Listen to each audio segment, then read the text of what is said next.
Are you ready for a spine-tingling tale? Let me take you into the world of the exorcism of Emily Rose. The story opens with the chilling death of Emily Rose, played by Jennifer Carpenter. Emily's lifeless body lies on the ground, and the darkness of the scene sets an eerie tone from the very beginning. But it doesn't stop there. The story takes an even darker turn when Father Richard Moore, played by Tom Wilkinson, is arrested on charges of negligent homicide. Who is Emily Rose, and why did Father Moore face such a grave accusation? As we delve deeper into the story, we begin to understand the horrific events that took place leading up to Emily's death. The film will take you on a journey through supernatural events, possession, and a battle between faith and science. Are you brave enough to explore the twisted world of the exorcism of Emily Rose? Be warned, this story will send shivers down your spine and leave you questioning what lies beyond the veil of our reality. As we step back in time, the movie reveals the haunting events that led to Emily Rose's untimely death. We see Emily, played by Jennifer Carpenter, experiencing strange and frightening occurrences as if she's being haunted by something beyond this world. Her demeanor changes, and she begins exhibiting symptoms of possession that even the most hardened skeptics would find hard to explain. The tension builds as we witness Emily's body being contorted and racked with pain, all while being watched over by Father Moore, played by Tom Wilkinson. Father Moore believes Emily to be possessed and attempts to perform exorcisms on her, but his attempts appear to make the situation worse. As we journey through Emily's struggle, we are forced to confront the age-old question of good versus evil and are left wondering if Emily's condition is the result of something truly supernatural or something that can be explained by science. So, hold on to your seats as we venture further into the mysterious world of the exorcism of Emily Rose. This story will leave you breathless, wondering if the line between the physical and spiritual realms is truly as clear as we once thought. The terror continues to unfold as Emily's family desperately seeks help for their beloved daughter. They turn to Father Moore, played by Tom Wilkinson, who believes that Emily is possessed by a demonic entity. He begins performing exorcisms on her, trying to rid her of the evil that has taken hold of her.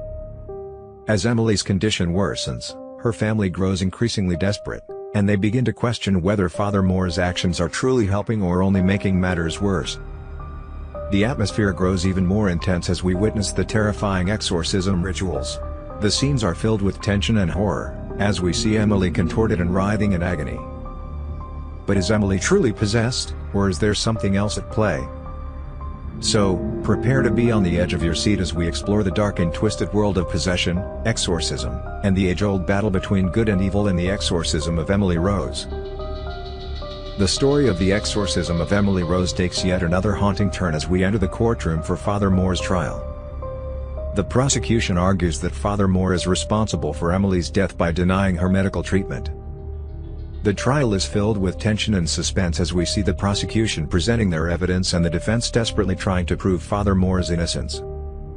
As we watch the trial unfold, we are forced to confront the complex issues of faith and science, as well as the question of whether exorcism can truly cure someone of possession.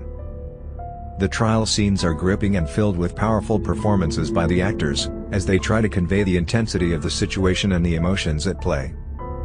So, get ready for a chilling ride as we witness the final chapters of the exorcism of Emily Rose, and discover the shocking truth behind her tragic death. As the trial in the exorcism of Emily Rose continues, Father Moore's defense takes center stage. They argue that Emily's possession was a supernatural phenomenon that required exorcisms and that Father Moore's actions were necessary in trying to save her soul. The defense's arguments are gripping, as they attempt to sway the jury and convince them that Father Moore's actions were justified. They present evidence of Emily's strange and inexplicable behavior, as well as the testimony of witnesses who saw the exorcisms firsthand. As the trial reaches its climax, the courtroom is filled with tension and uncertainty. Will the jury find Father Moore guilty of negligent homicide, or will they acquit him and acknowledge the possibility of supernatural forces at play? The defense's arguments force us to question our own beliefs and confront the complex issues surrounding possession and exorcism. It's a chilling reminder of the power of faith and the unknown forces that lie beyond our understanding. So, prepare to be taken on a haunting journey as we witness the final stages of the exorcism of Emily Rose and grapple with the haunting questions that linger long after the credits have rolled. As the trial in The Exorcism of Emily Rose comes to a close, the jury delivers their verdict: Father Moore is guilty of negligent homicide. The tension in the courtroom is palpable as the judge delivers the sentence.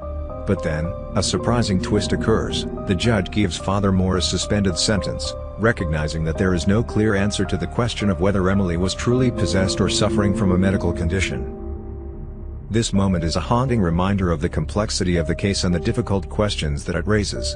It leaves us questioning whether justice has truly been served and pondering the possibility that there are some mysteries that we may never fully understand. In the end, The Exorcism of Emily Rose is a haunting exploration of faith, doubt, and the darkness that can lurk within us all. It's a story that will stay with you long after the credits have rolled. The conclusion of The Exorcism of Emily Rose is a haunting and emotional scene, as Father Moore resigns from the priesthood and visits Emily's grave. As he stands there, alone and contemplative, he experiences a moment of spiritual revelation. It's a powerful scene that leaves us with a sense of catharsis and hope, as we see Father Moore come to terms with the events that have transpired and find some measure of peace. In the end, The Exorcism of Emily Rose is a powerful exploration of faith, doubt, and the darkness that can lurk within us all. It's a story that will leave you questioning the nature of existence and the power of the supernatural, long after the final credits have rolled.